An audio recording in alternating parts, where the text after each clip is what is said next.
happened last night? What happened last night? Yeah. What you mean? Somebody got shot? In Worcester? No. What do you mean? That Ray Sean dude? Oh, yeah, man. Okay. So you want to jump right into it? Yeah. There's two videos. There's a video that's showing him far away of him getting shot, and it looks like he holds up like a flashlight, but I guess the flashlight was the taser. And then there's another video where they showed the beginning when he gets pulled over and when he was sleeping. Because I guess he was found sleeping in a drive-through, and the cop, approached whatever, and the cop was basically saying that it took like about a couple minutes for him to wake up, and he finally woke up, and he said he could smell, he had a stench of booze on him, and another cop came and was asking him questions, but the cop that originally stopped him, everything was calm. He was asking him questions, he was answering. He was answering the way he was supposed to. Everything was calm. When that other cop came on the scene, the other cop already looked like he was already agitated. He started asking him a whole bunch of questions again for like another 20 minutes. He also, they gave him a field sobriety test, and then all of a sudden they was just basically like, yo, you're under arrest. And he was basically, because I guess the guy was basically saying he'll park his car and he'll walk. Because it wasn't like he was driving. The car was on, but he was parked, whatever. But he was basically saying that he would park the car and walk. And the other cop who came, the agitated one, he was like, nah, he wasn't hearing it, and automatically he started trying to arrest him. And then there was a struggle. And the Ray Sean, the guy Ray Sean, he grabbed his taser, and they saw him grab his taser. He grabbed the taser. He tried to deploy the taser. Nothing happened. I think something did happen, and then he started taking off, and they started taking off with him. He turned around again and tried to deploy it, and nothing happened. And that's what the flash.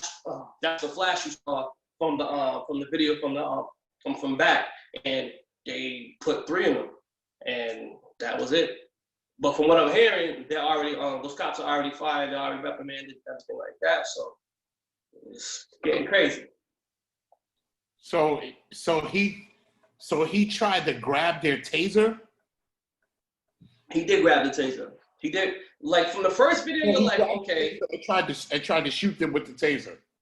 He shot it twice. He shot the taser twice. If you look at the first video, you're like, I don't know. You look at the second video, you're like, whoa, wait a minute now.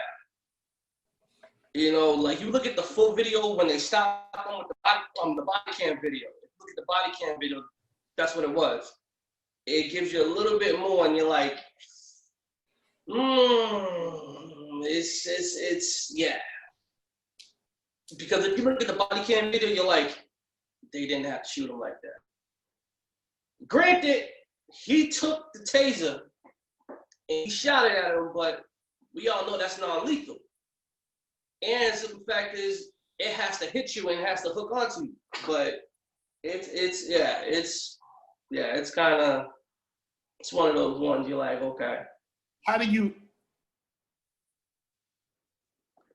It bothers me that we have to do 100% compliance in order not to die by the people who's supposed to protect us. It bothers me that any little fidget, could mean you get shot. Yeah. But at the same time, I know that, so I'm not gonna do the little fidget because I don't want to get shot. Mm-hmm. How do you feel about that? You think I'm bugging? Because I feel like I'm not getting. I feel like I'm astute enough to not get shot by the police. I mean, when you're in that situation, as far as guns drawn,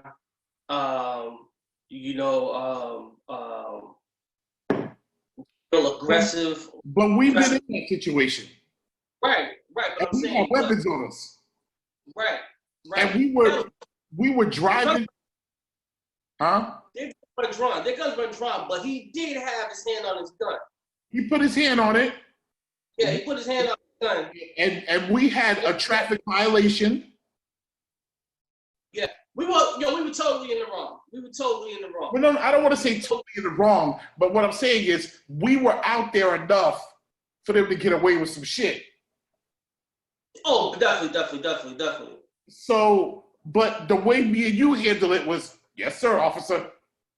Oh, when he put his hand on the gun, that was all enough for me. I was like, okay. But the thing is that.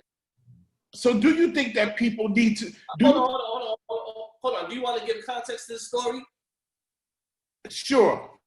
All right. So basically, we was driving. We was coming back from my man's house. It's probably like 1:00 in the morning.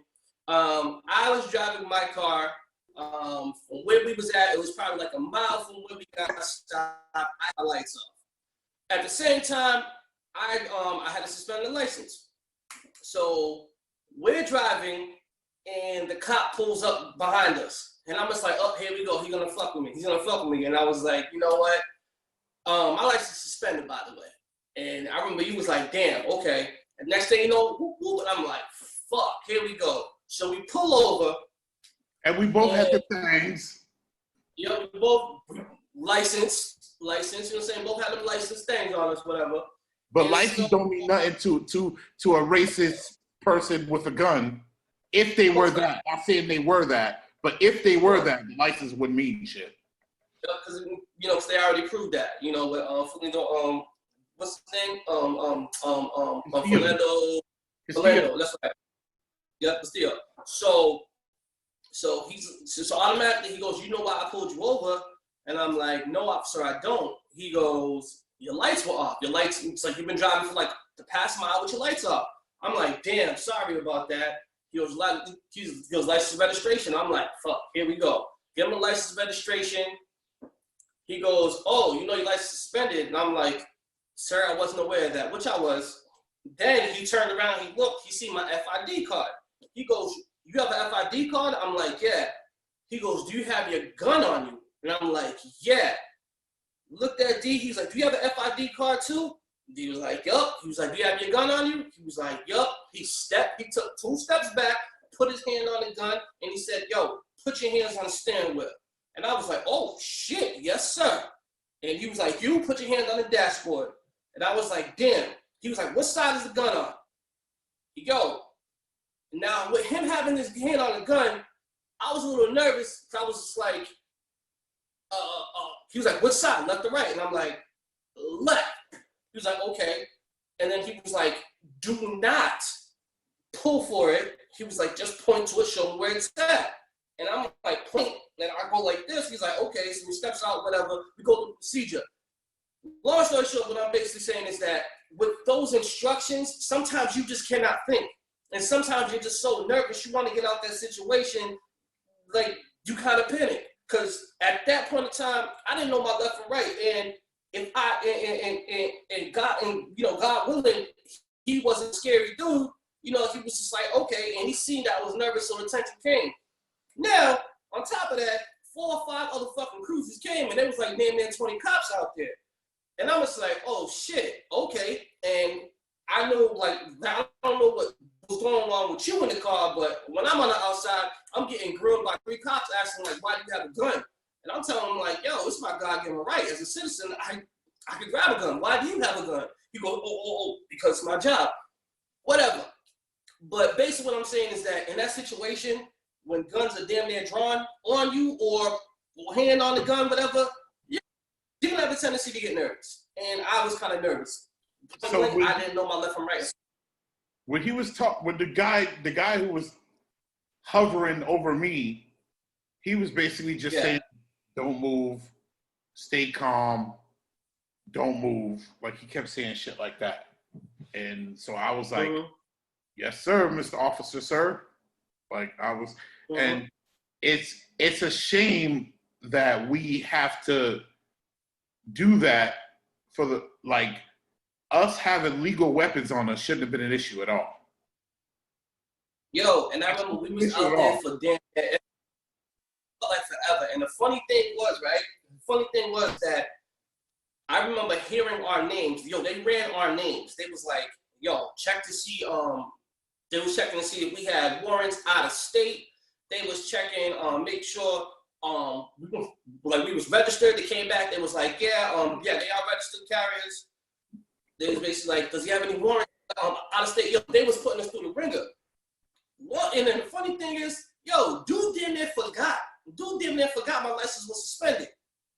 Yeah. And the only reason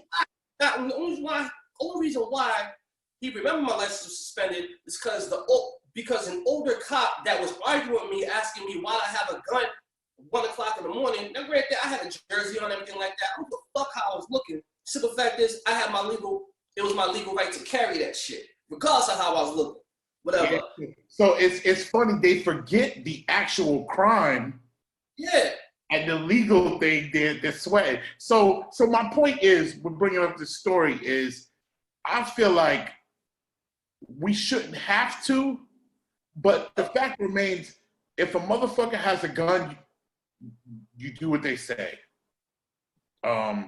If a person, whether they're a cop, a clown, a security guard, a ninja, a postal worker, a daycare worker, a motherfucker with a gun says, put your hands where I can see them, I'm putting my hands where you can see them. Now, so I just feel like in order for us to fight for our rights, it's sad that sometimes niggas have to die to prove that we can't just be law-abiding citizens. Like, sometimes a nigga has to say, shut the fuck up, or no, I'm not doing that, and risk his life in order to prove that we can't speak back to the police. But at the same time, I feel like we got to protect ourselves and not put ourselves in those at risk in order to make a point. Because I feel like sometimes, like, the fighter in you will be like, nah, officer, I'm not doing that. It's my right to do X, Y, Z. But that could cost you your life. So it's like I don't know, you know. And it sucks. And it sucks because there are other cases with, people that were non-black, did worse. Motherfuckers was fighting. Motherfuckers had guns. Motherfuckers had different types of weapons. And they left with their fucking lives, and for that situation to be like, thank God it wasn't a tense situation, because who knows how the situation could have ended up, but yeah, but I get it. They could have made that car look like the end of Bonnie and Clyde. They could have put manholes in that car. Like, the funny thing is, me knowing what I know, and this was what, 15 years ago, maybe more, 20, maybe. And it was more than that. This was like 03, 02. Yeah. So me knowing, and I was a young dumb nigga. Me knowing what I knew then, I was like, yo, the wrong thing, we're getting shot. Like, I knew it. I was like, if we say the wrong thing, if we do the wrong thing, and that's a goddamn shame that you got to feel like that with the people supposed to protect you. Exactly. And this was, I'm saying, this was early too. I'm saying this is early, and like, in simple fact, we're conscious and aware that this could go fucking left. So we just gotta do what the fuck we gotta do, shut up, and fucking get home safe. But it's just saying, so like you said, it's very sad, and I get how somebody can get agitated when they're talking about, oh, why didn't you just comply? Because at the same time, it's like, if you're talking to me like a fucking dog, like I'm a piece of shit, and you're asking me all these damn questions when you have no right to damn near ask me all these questions, of course I'm going to be agitated. Of course I don't want to comply, because you're coming at me sideways and asking me all kinds of questions when you don't have to. It's like, if I'm driving, on a highway or something, and nothing is wrong, all my paperwork, my car is straight and everything, and you pull me over for no reason, talking about where you going, nigga, I'm going where the fuck I'm going. Like, what's the problem? Why did you pull me over? And then you start going in on the shit that I'm legally doing. That's what I'm saying. Fuck. It's a goddamn shame, man. And it's like, but it ain't new. It ain't new. Like, niggas know. Like, That's the thing that cracks me up, is that the world is acting like this is getting out of control. It's not getting out of control. It's just getting filmed. Yeah, this shit been. No, exactly. This shit been here. I mean, y'all love this. I remember me and my nigga Jimmy was walking one time in his new neighborhood. Cop pulls us over, frisks us. If I'm lying, I'm dying. I had $1 in my pocket. This nigga put his hands in my pocket. When I walked away, my dollar was gone. Nigga took my dollar. And I'm saying, dollars go a long ways in ends too. Back then, $1 is a bag of Dipsy Doodles, a cot soda, and a slice of pizza. That's $1. Exactly. You might have a quarter left too. Get some candy.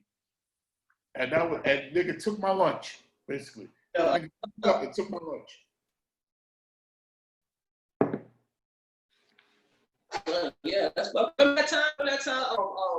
We was on we came back from Full Clips studio on Portland Street, and we was walking back, and the cop came up and pulled up on us. It was me, you, Pete was there, Jay was there, Afterlife was there, and cop just pulls over, was like, "Hey, stop."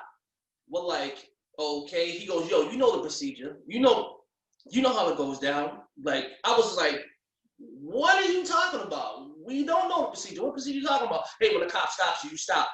You listen. You keep your hands by your side, not in your pockets." And so he's over here chastising us, talking about where we coming from. We're like, "Yo, we just came back from that studio." He's like he was like really agitated and like really prejudging. And then the other two beat white cops came by and was like, "Hey, what's going on?" He goes, "Oh, these guys came back from the studio. I'm just questioning them and interrogating them." They go, "Oh, the studio right there? Oh, okay, just keep it down." He goes, "You know these guys?" He was like, "No, but they're not bothering anybody." So he goes, "Oh, okay." Do you remember that? Yes. So that's my problem, man. Like a lot of people get jaded and they blame the individuals. They blame the individual police. The problem is the system that allows them to do what they do. That's the problem. Yo. Exactly. Yo, like how many trainings, I can't hear you. Go ahead. How many CPR trainings, let me make a point. How many CPR trainings have you been to in your life? CPR trainings, about 4. Do you think you could properly perform CPR if you needed to? I had one time. So but the point I'm getting at is police officers are trained for the shit. Never see the shit. So when the shit pops off, they don't know what the fuck to do. Them niggas is just as clueless as anybody else. Like, you can be trained, but until you go through the shit, you don't know what you're doing, bro. So these police officers get trained in the car and then sent on the street with a loaded gun, and it's good luck. And then we have to pay for it. Yeah. We have to pay for it. I remember one time we was in Plumlee. The cop told us to leave. Me and remember Little Louis? Yeah. Lopez. We're sitting in front of Plumlee. Yeah. It's me, Louis Lopez, and I think Pete. And no, not Pete. Remember the dude with the flat nose? Who? Jace. Remember Jace with the flat nose? Yeah. So me, Louis Lopez, and Jace with the flat nose. The dude tells us to leave. We're like, nah. I'm like, yo, I live here. He asked me where I live. I told him my address. He asked Jace, he told Jace to leave. Jace like, nah, I'm chilling with my friend. He lives here. Threw Jace in some cuffs. He tells Louis to leave. Louis like, nah, I live here. He's like, where you live? He's like, I don't have to tell you where I live. I just told you I live here. He's like, threw him in some cuffs. The cop looks at another cop.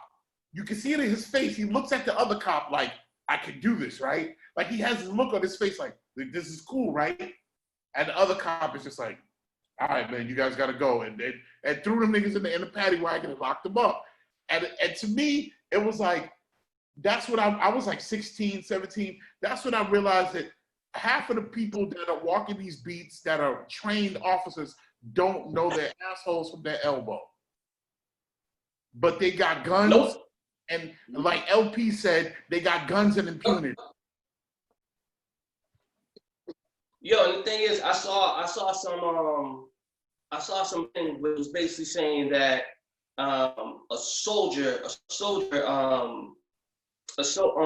every 18 months, a soldier's supposed to take a step back from combat and basically kind of like de-escalate, go through therapy, and get back to his senses because, you know, he's been in combat, and, you know, to lessen the, you know, the whole PTSD thing. You know, a soldier's supposed to take after 18-month tour, they're supposed to come back, rest, get their mind right, and then if they want to go back, they can do that. Especially when you're in combat and when you're in a high intent zone. So some of these cops experience that, and at the same time, they're not taking that step back after 18 months of being on here. Some of these cops, you know, are going in these situations or been, you know, or had the badge for like years and never took a step back. And so as far as I'm saying, as far as for that aggression and how they communicate and how they, you know, how they interact with people, it's gonna be fucked up. It's almost like, you know what I'm saying? Like, you ever see, how many times you seen the dude, you know what I'm saying, the nigga in the hood, they got their first gun. And he answers, and it's like, well, I can't wait to shoot this shit. And the next thing you know, especially when it's a stupid nigga with their first gun. Stupid. 9 times out of 10, that motherfucker ends up killing somebody on some stupid shit. Right. On some stupid shit. Cause it's almost like they want to see what the fuck would happen, or just had that, they had that power and just that shit just consumed them, and it's like I don't know, but it's like some cops, just like how you were saying, they get all that training, get into the field, never see that action, and then once that action happens, they fucking handle that shit poorly. Yeah. You know? So it's funny you mentioned the military thing, because I personally believe that it ought to be a prerequisite for a police officer to have served in the military or at least been through basic military training. Like, I think that should be a prerequisite. I think that a police officer should be someone who's been in a life or death situation. And I saw this Marine post on Facebook or something, and he said something to the effect of, until you've been in situations like I've been, you can't handle those situations. You can't. Exactly. Just like you know, and I hate to shift gears, but just like how motherfuckers be like, oh, this motherfucker 6'9" split this thing, this nigga snitch 6'9" snitch and everything like that. It's like, yo, we never been in that interrogation room. And them shit. Exactly. When you've been in that interrogation room, and them niggas handing out football numbers, then you can see what the fuck you can do. I love the way these ain't been through shit niggas talk about the way they will act in a high pressure situation. Talk about, yo, this nigga's a snitch, this nigga's a bitch. Until you've been in that seat, shut the fuck up. Exactly. And I'm not condoning it, and I'm not gonna do it because niggas been in that seat. But at the same time, it's like, yo, if you ain't been through it, please don't speak on the shit. Do not speak on it. Yo, it's straight like, you know what that is to me? That's like my big brother knocked somebody out and I'm walking around with my chest out. Like, you ain't did shit, but you get to live off the flame. So you get to say niggas is bitches and sound hardcore.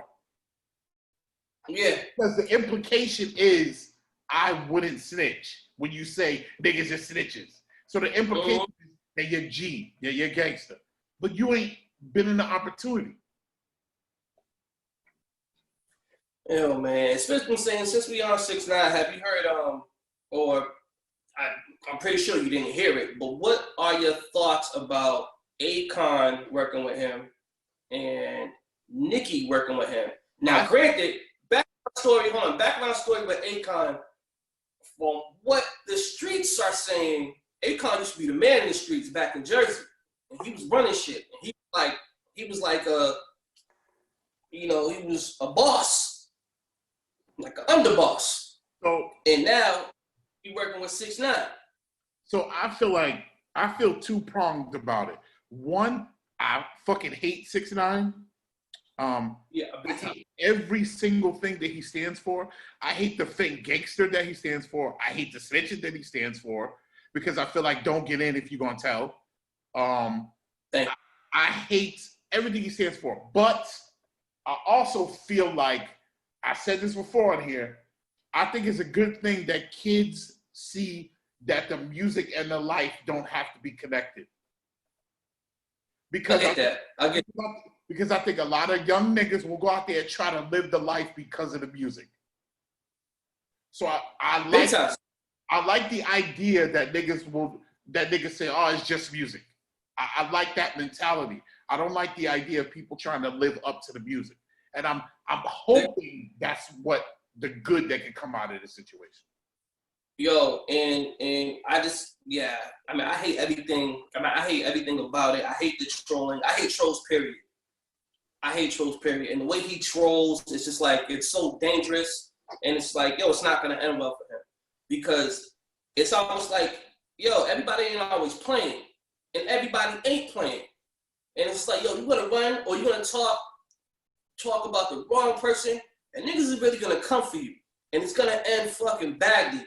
And it's just like, yo, people talk all the shit, try to downplay the whole snitching thing, talk about, oh, you getting money, he's charting, and niggas is hating. Yo, at the end of the day, that man can't even walk the streets by himself. He's gonna have to look over his shoulder every fucking day for the rest of his regular life is over. He can live probably a superstar security life, but his regular just walking about being an average person is over.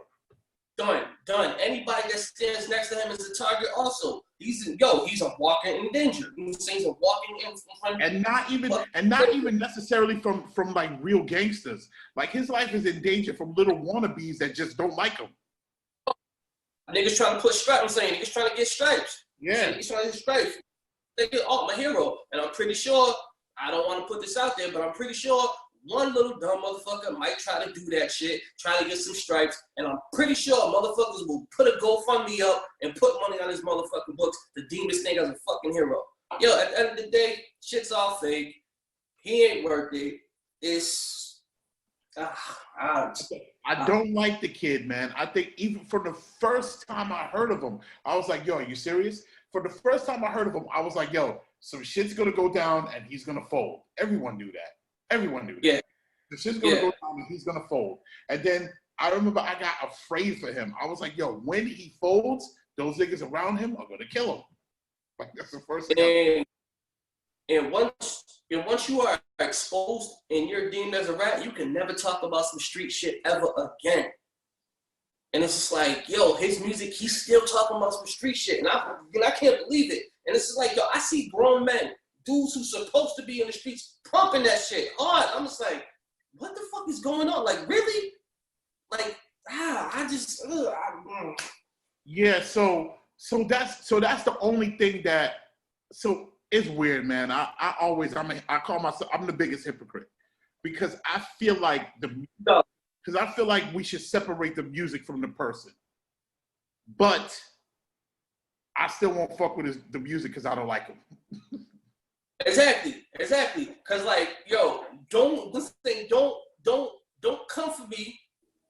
Don't come for me if you claim to be a street motherfucker or a person that lives. I'm saying a person that lives the laws of the street. Saying chastising me about listening to R. Kelly, which I don't listen to R. Kelly right now. Yeah, I can't. But don't come for me no more. I do not listen to R. Kelly no more. But it's like, yo, don't come for me talking about, oh, why you listen to R. Kelly when you listen to 6ix9ine? And you supposed to be a street nigga, or you talk that street shit, or you live the laws of the street. Like, nigga, don't be a fucking hypocrite. I mean, I don't fuck with R. Kelly like that. I mean, man made great music. Great fucking music. But when you hear it, it just don't sit right with you, and you skip now. I know I do. I'd be like, I can't. And I skip. Oh, I deleted most of those songs from the play. I deleted mostly all my songs from saying majority. I'm gonna say 99.9% of the songs that's on there. I took them off from the playlist. There's probably I don't know if there's a song. I'm not a principles nigga. I don't do shit on principle. I don't believe in doing shit on principle. I've never been like that. If I feel it, I feel it. If I don't, I don't. That's the way I feel about it. and just something about where R. Kelly comes on, I just go, I really can't do this. I mean, depends on my mood. Depends on the mood, depends on the song. Sometimes it might hit just right, and I'm like, ooh. I might listen to the first verse, and I'm going to turn that shit off. Then I feel bad about it later. Something like that. How deep do your convictions run when it comes to black dollars? Have you spent money? I see you got a Dunkin' Donuts cup. Yup. Have you spent money yes, I do. at the white man? Have I spent money with the white man? Yes.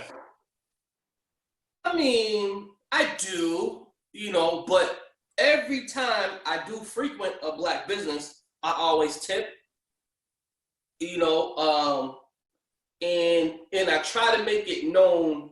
I try to spread the word of me going to that black business, and you should check it out too. Especially when it comes to food spots. I make sure I tip. I'm not really a big tipper. I'm not a tipping guy, but when it comes to black businesses and everything like that, I'm like, yo, keep the change. If it's under, I'm saying like $5, I'll give them a $5 tip. Just simple fact, it's a black business, and I support that. Because I've been trying to only spend money with black folks, and then it's so crazy that you'll not do it and not realize it. Like I went and got gas the other day, and I was like, fuck, like I can't get gas. Like when I'm gonna go get gas and put money in black people's hands. That's what I'm saying. Like it's very like your resources like I know you could go online and there's like black grocery store stuff that you could order, stuff like that online. So that's just me fucking up. But I went to the grocery store real quick. I was going to a barbecue yesterday. I hit Pito's mom. She's like, yeah, I need hot dogs. Went and got some hot dogs. Left the store. I'm like, fuck. You know what I mean? Like, it's hard as fuck. Yeah, it is. Yeah, it is. Especially, especially when we don't have a lot of our businesses, especially if it's not a majority black area. So it's just like, even here, what's the majority black businesses that we have are majority African businesses. And if you're, as far as like with the foods and spices and everything like that, if you're not African, you're really not going to frequent those places. So those places aren't really going to pertain to you. So that's why you end up going to like a regular or whatever. I'm doing all right with the ordering from black folks as far as food. I've been doing really well with that as of late. I've been going here, going there, trying to spend when I order food. That's actually the easiest one to do. Yeah. There's lots of black people that make food, especially out here, because there's a couple Jamaican spots. There's like a couple soul food spots. There's a couple like burger joints. There's, you know what I'm saying? And Worcester, there's a vegan joint. You know what I mean? So it's a little bit easier, but if you want some crab ragoons,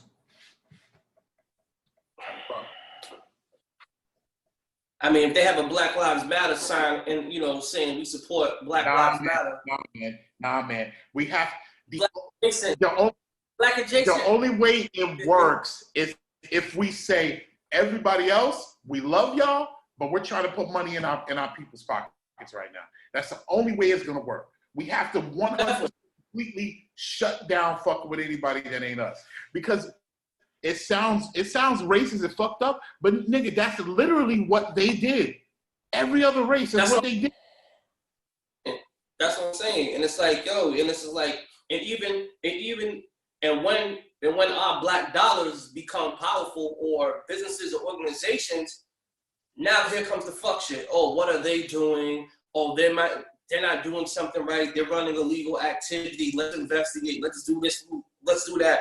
There's gonna be something to tear it down. Always, when something's that prosperous, because it's too good to be fucking true that a black business could prosper like that. That's the shit that I hate too. That shit. Speaking of since we're still on black topics, black topics. have you had to go on a deleting spree of newfound racist white friends? No, I have not. So about 2 or 3 years ago, I remember I deleted 2 white boys that I went to high school with. One of them put up a picture, a meme of like fried chicken and grape soda, and it said something about black people, and that rubbed me the wrong way, and I deleted him. Even though on principle, I wouldn't have done it, because my principles feel like, nigga, we make racist jokes all the time, but my feelings were hurt, so I deleted it. You know what I mean? So I'm the biggest hypocrite. You know what I'm saying? But as of late, I don't really have people on my timeline who are saying that bullshit, and I hope I don't see it, because, like I said, on principles, I don't want to delete nobody, because I feel like motherfuckers should be able to say what they want to say, and I feel like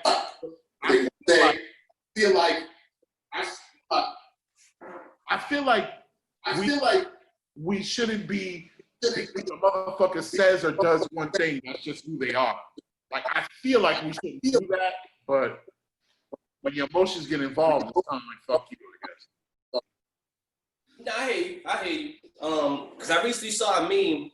It said, Vlad TV posted it, and it was basically saying something as far as, for white people, if you care about your black friends and then you're not sure about a meme, contact them, saying, ask your black friends if you're not sure, and if you don't have any black friends, just don't post it. Something along those lines. And we all, we have some white friends, and mutually, and they post some racist rhetoric, and we know them. But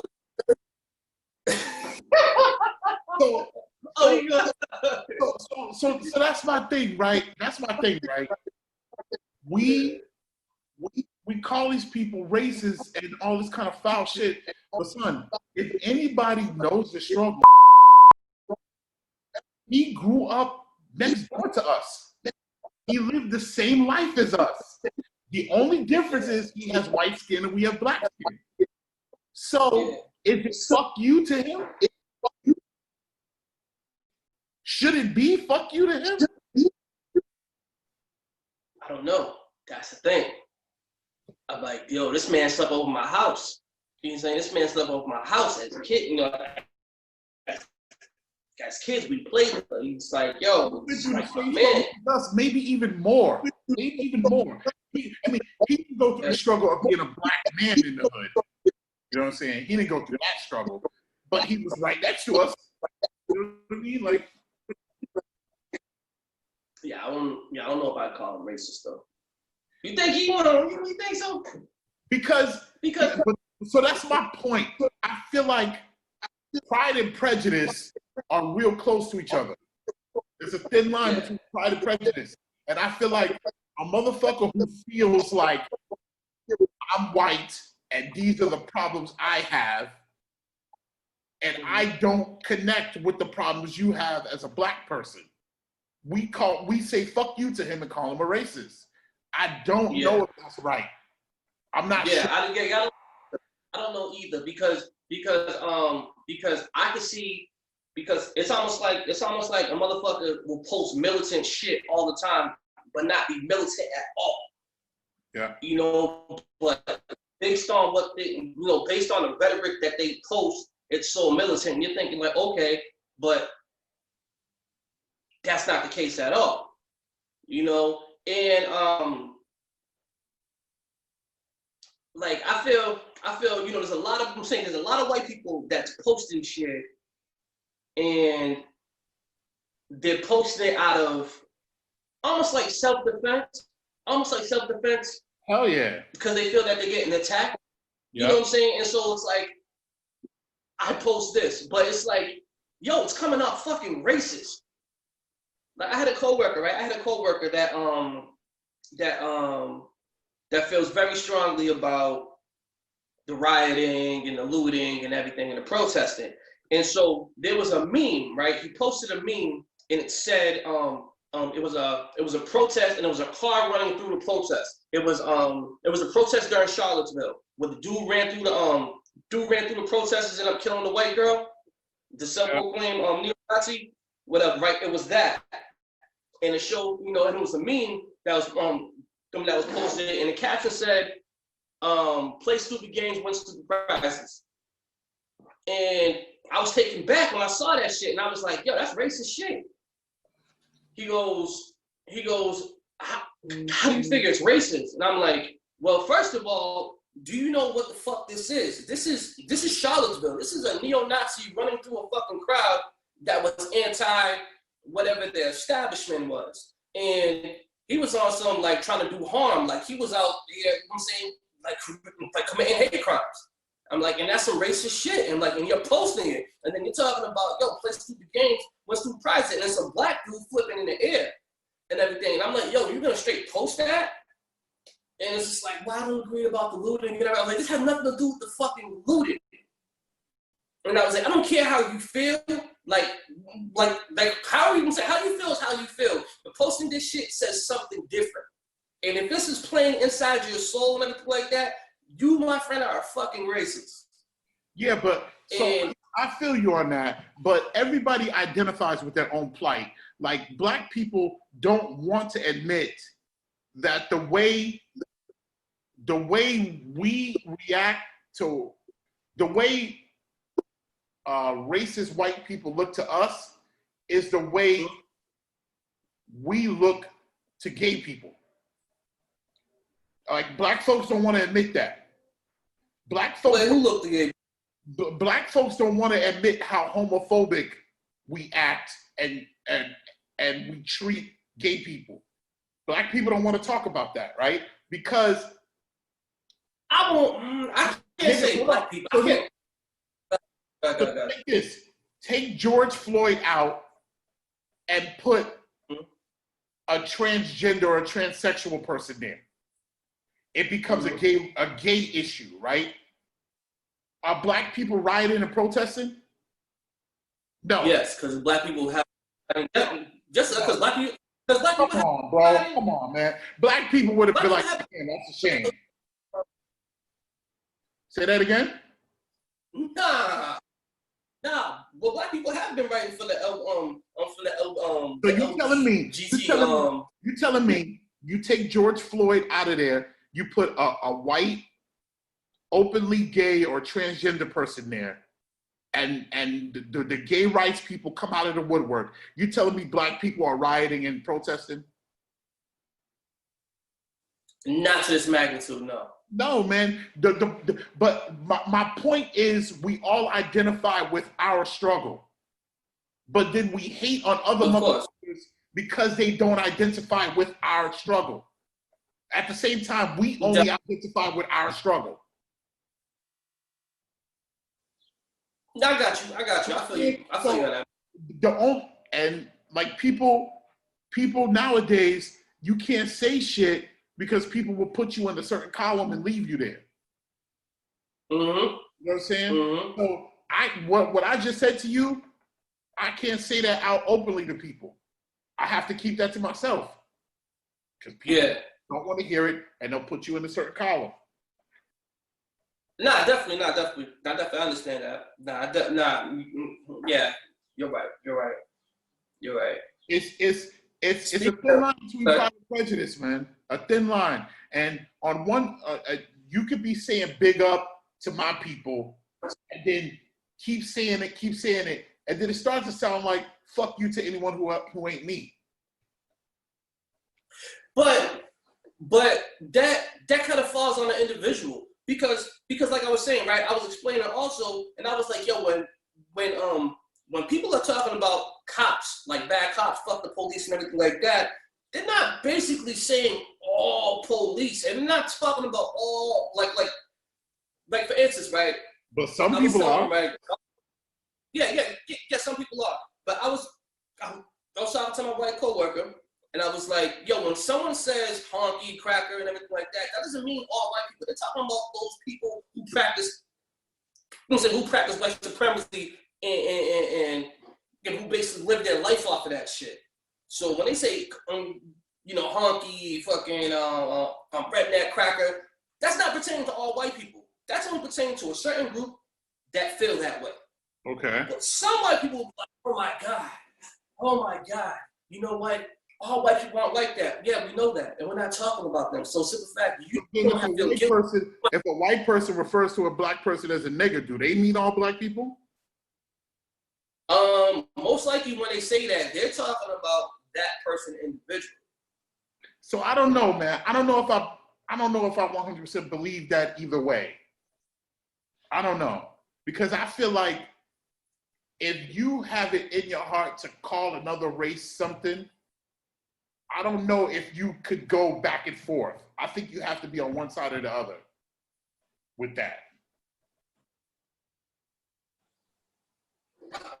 No. Because I don't. I mean, it's. I don't get mad and call white people crackers. I don't get mad at saying fucking honky. I don't either. I don't get mad to do that. So I feel like if you get mad and do that, you're a racist. But I don't. Ew, man. Your black friend is a nigga, you're a racist.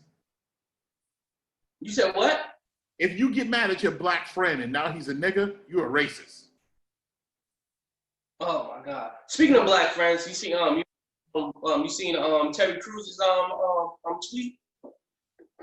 No, that he posted. I did not. Oh man! He said, "Hold on for a minute, I got it right here." The tweet goes, Terry Crews, your man, Terry Crews. He says, defeating white supremacy without white people creates black supremacy. What the fuck that mean? In order to have black supremacy, you have to be in charge of something. You have to be. And my thing is like, I'm sick of people of color, right? I'm sick of people of color that tap dance and tread lightly because they don't want to hurt their white friends' feelings. So, I don't like, all right, so for instance, like, there's one dude, I'm not even gonna say his name, I don't even gonna like him, I'm not even gonna like his name. One dude, I go back and forth with on Facebook. He's a Puerto Rican, yes, Latino man, from Worcester. He has now blocked me and unfriended me, and I feel very great about that because I call him out on his bullshit. And when the whole Ahmaud Arbery situation was going down, he right when it first happened, he posted, "Oh, I heard an American citizen was gunned down by another American citizen. This needs to stop."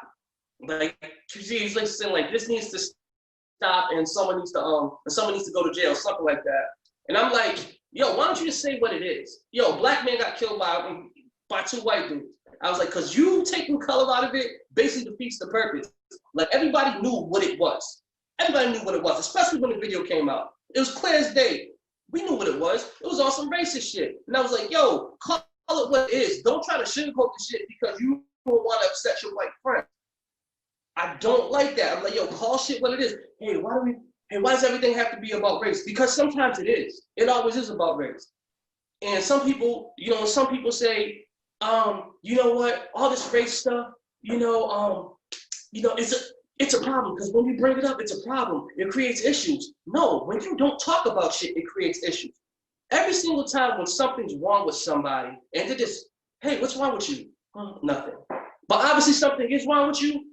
This is gonna come a point in time where people snap and you're fucking over and you're just fucking, shit would get out of hand. But that whole shit could have been nullified if you just spoke up on what was wrong. So talking about certain things, even though if they're fucking uncomfortable, it works. It helps. It helps solve problems. And some things just need to talk about it. But the whole thing of you don't want to upset your white counterparts and your white friends, nah, you need to stop that shit. Stop it. And I don't like it. I agree with you, but at the same time, the tap dancing needs to stop. But at the same time, the close-mindedness needs to stop too.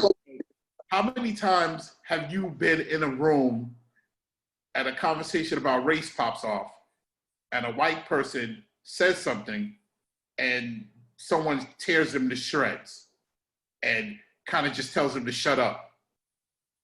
So how can we have a dialogue? How can we have a dialogue? Mm-hmm. How can we talk about it? You said we need to talk about it. How can we talk about it if they're frequently told to shut the fuck up? Because they are told to shut the fuck up. Right. No. As soon as a white person says something ignorant, stupid, or racist, conversation is done. Now it's a fight.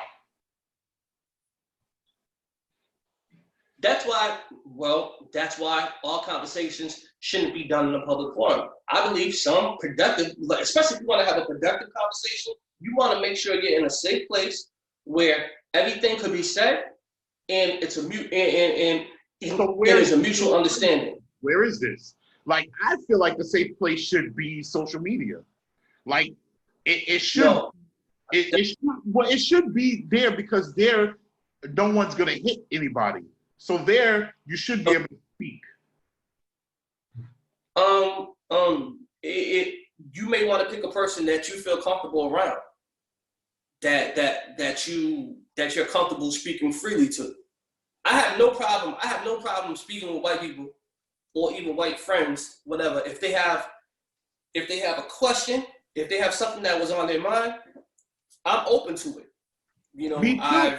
But some motherfuckers ain't, bro. Like some people, as soon as a white person says their opinion about anything to do with race, they're on their ass. Yeah. And because you know what? I'm not taking up for white people. All I'm saying is, if we are trying to change minds, if we are trying to open minds, that's not the way to do it. So if your goal is to educate folks about what they don't know, that's not the way to go about it. If that's not your goal, if you're tired, because a lot of people, I've had this conversation with black folks, and they'll say stuff like, I'm tired of trying to educate them. It's not my job to educate them, they'll say. So if that's the way you feel, then all right, cool, I'm not going to get on you. But if you are trying to educate folks and make them understand your point of view, then that is not the way to go about it.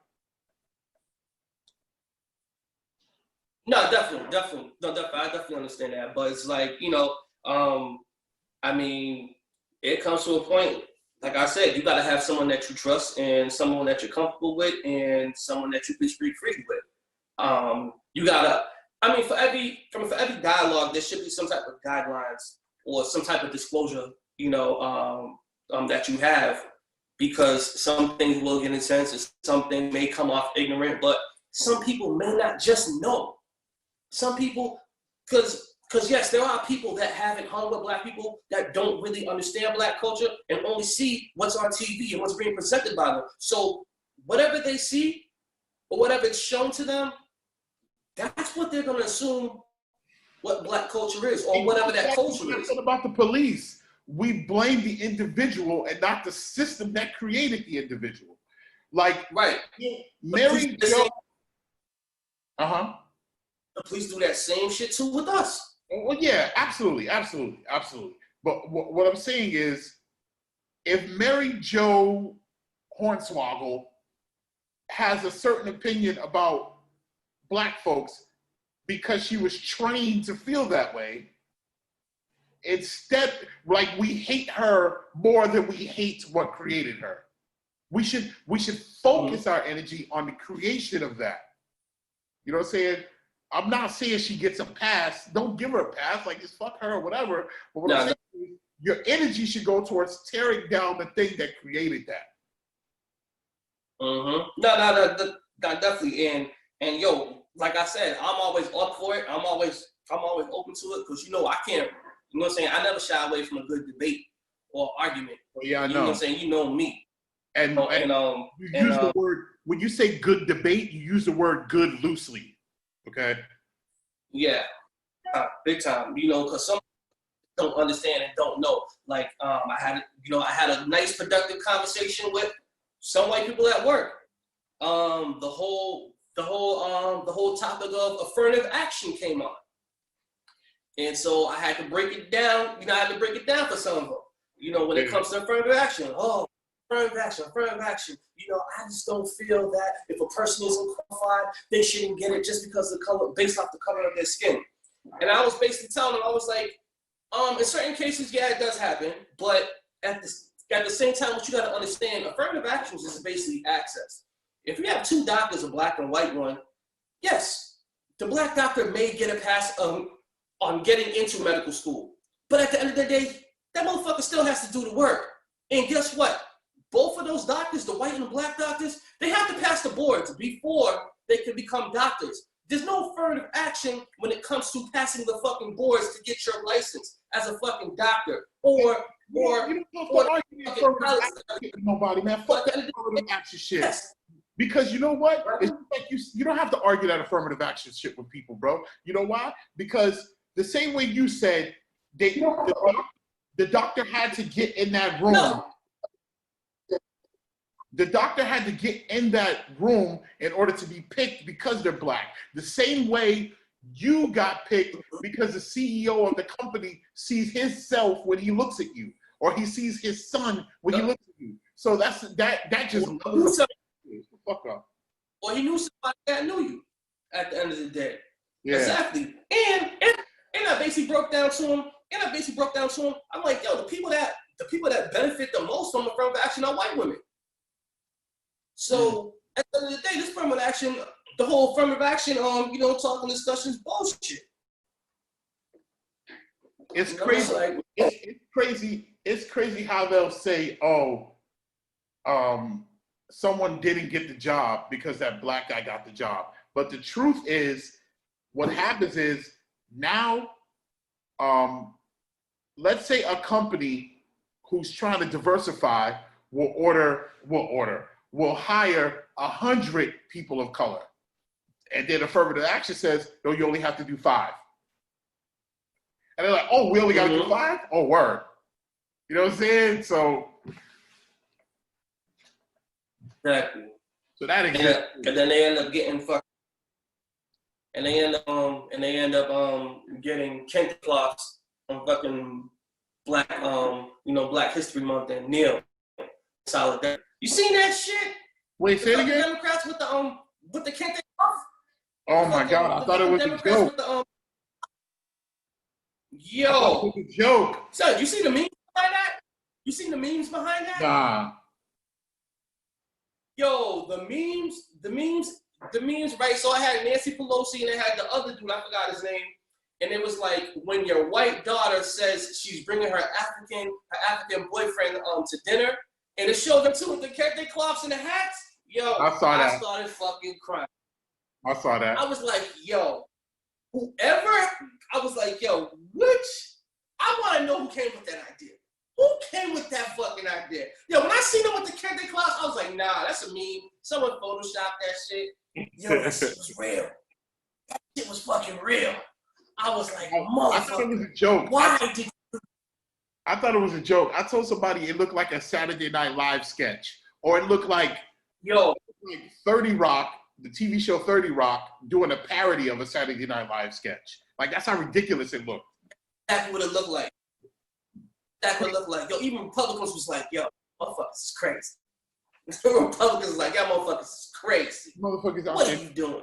So that's the funny shit that I've noticed from all the protests and the shit that's going on. Mad little symbolic victories and no real change. Yeah. You know what I mean? There's a couple things that are in the works. You know what I mean? But mad little symbolic stuff. You know, they'll punch you in the eye and then go buy you some roses and say, "I'm sorry, baby." You know. Mm-hmm. I'm sorry, baby. Yeah, nah, man. But it's like, shit, man. I'm just like, come on, man. Like, the whole pandering shit. yo, cut that shit the fuck out, man. Like, Walk out. oh man, I don't know. But anyways, man, how you been? Oh man. First of all, it's D-Mobile across the global. I've been good. I'm back at work now. And I'm making less money subsequently. So Nah, I feel you on that. I go by the name of Kobra Karate. It's hot as hell in here. I'm drinking coffee. Trying to sober up from last night. what? Trying to sober up from last night, man. Last night you had people over? Nah, it was just me, son. I had a half a pint, bro. I had a half a pint. Whoop my ass. Half a pint. Whoop my ass. Having the shits all day. Fucking stomach all bubbling and saying grumbling and everything. I'm like, yo, a half a pint did this to me. You know, someone did this. You know what I'm saying? I'm just like, shit. Yo, man, niggas can't recuperate how they used to, man. Yo, I wanna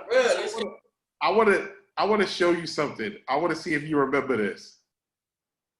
What is it? How do you share screens? We can share screens on this, right? Yeah, I think you gotta go to your in the Zoom part where it says share content. Okay, yeah. So I wanted to show you something real quick. Mm-hmm.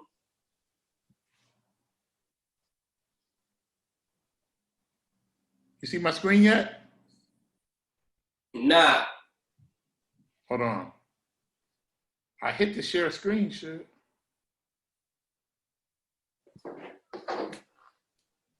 I don't know. My laptop is a little confused as of late. Like it says it should be sharing, but it's not. Host disabled, attendee sharing screen. Nah. No. Hold on. Nah. But what was it? Just what was it? Oh man, I'm watching. I was watching the Barbarian Brothers. Oh yeah. YouTube. The one where they're in the truck. Think Big. Yeah, Think Big. Think Big. I love that movie. I was wondering if you was gonna notice what it is just from the picture, the screenshot. But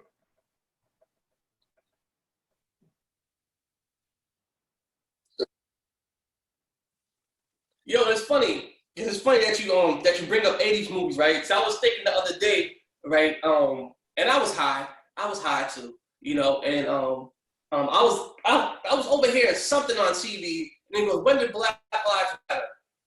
And I was like thinking like, yo, Black lives only mattered back in the late 80s and the early 90s, in fucking 80s, 90s Kung Fu movies. Because, you know, the homeless orphanage black kid gets killed. Then you have then you have the ass-kicking Asian karate man comes and gets the revenge and fucks up the whole hood. The ex-gang, the gang leader named fucking Ice Pick takes down that whole fucking gang and avenges his poor black homeless little mentors of avenge his whole situation. It's like, yo, I was thinking about it and I was like, yo, there's mad movies like that. There's mad movies like that. I was like, yo, the karate kicking Asian ass. We say the karate kicking ass Asian man comes and I was avenges the homeless orphanage black kids fucking death every single time. Oh, and speaking of movies too, right? So I was listening, right? So I was on YouTube going through rabbit hole, and it was on Comedy Hype, and it was talking about why Spike that was talking about how Eddie Murphy was basically talking about how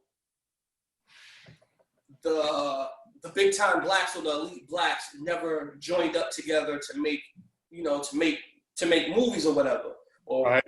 Hold on, like productions. Yep. I can hear you. Oh, you can hear me? Yeah. Okay. Yeah. So we're talking, about, how the black elites, whatever. That's nasty. How the black elites, whatever, how they never joined up, and how I guess there was like some secret interview, whatever, or a meeting between Spike and Eddie Murphy, and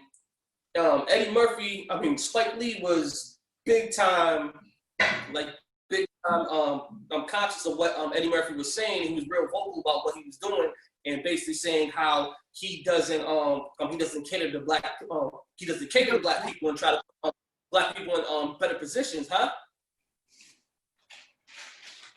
He doesn't what? He doesn't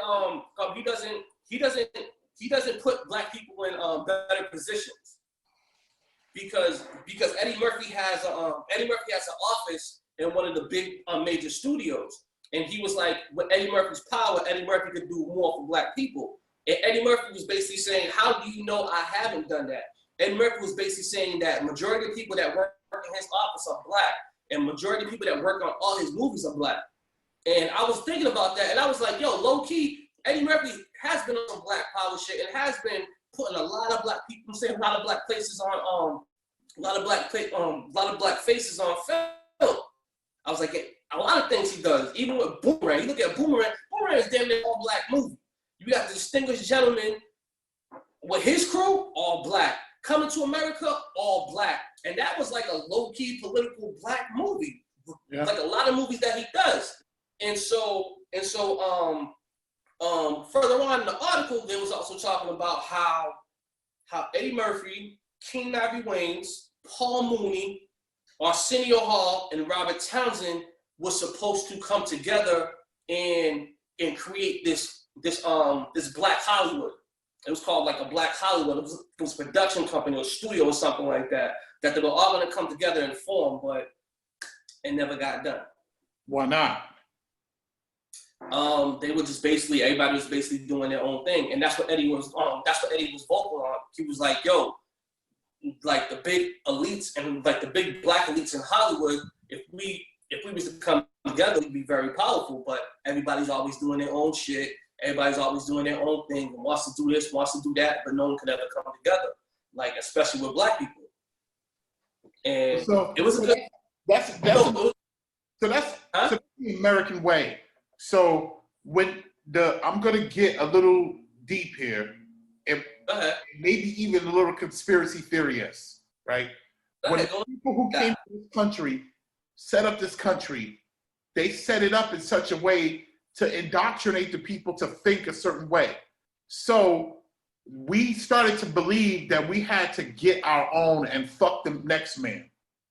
Because if you look at it, the American way is not, people say black people don't look out for each other.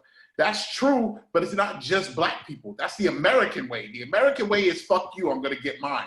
Because if you look at all the cultures that came here and stuck together, it was immigrants.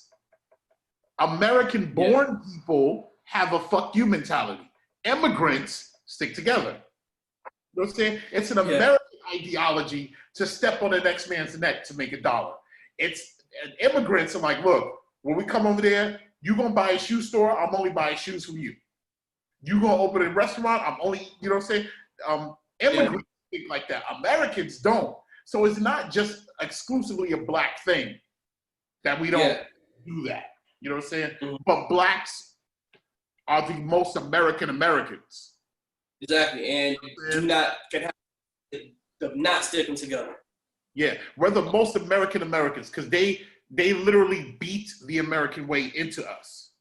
Yeah, you know and there's no reason. When you talk about black excellence and black elites, there's no reason why that Tyler Perry and Spike Lee haven't joined forces and doing something. I get that the content is different, but they always can find some type of medium. They can always find some type of medium. And sometimes, I know how it goes. Like, yo, this motherfucker's on that shit. He doesn't have the same beliefs as me, and I'm more like this, and I don't fuck with that. But I'm pretty sure there's some type of medium or some type of breaking ground. They could actually come together make something happen. Because Right. I mean, we got some black powerful elite, man.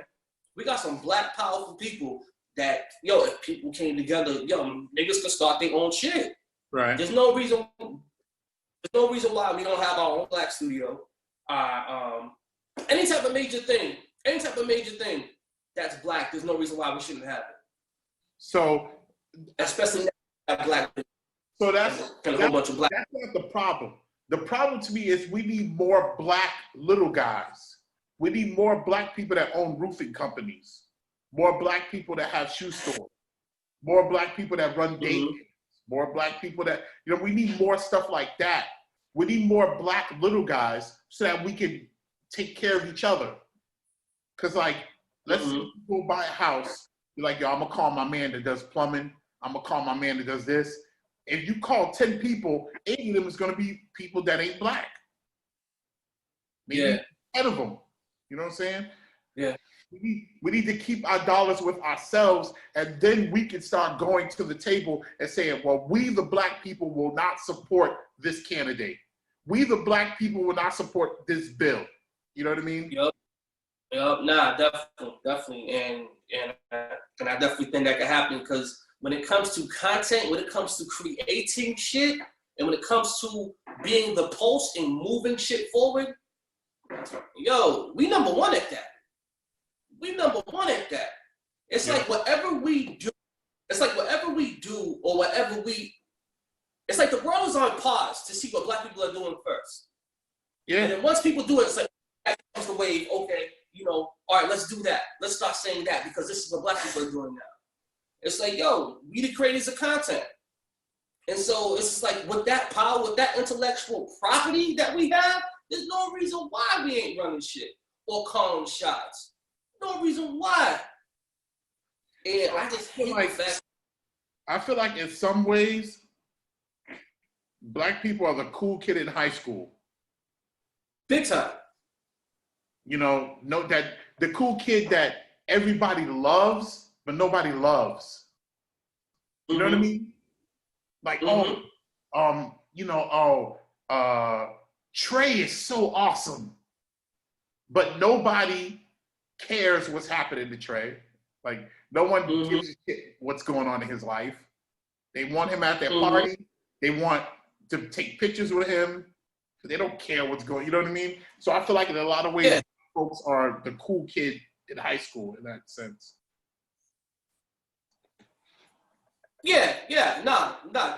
Definitely. It's like, and it goes back to that saying. It's like everybody wants to be a part of. Everybody wants to be a part of black culture, but when it comes to being black, motherfuckers don't want to be a part of that shit. Yeah. It goes, that's definitely. What else? What else? Damn, there was something else I wanted to ask you too, and I totally forgot. Damn. What, man? I can't think of it. And it was something that came out. I didn't even write it down either. So, next week. God, what you saying?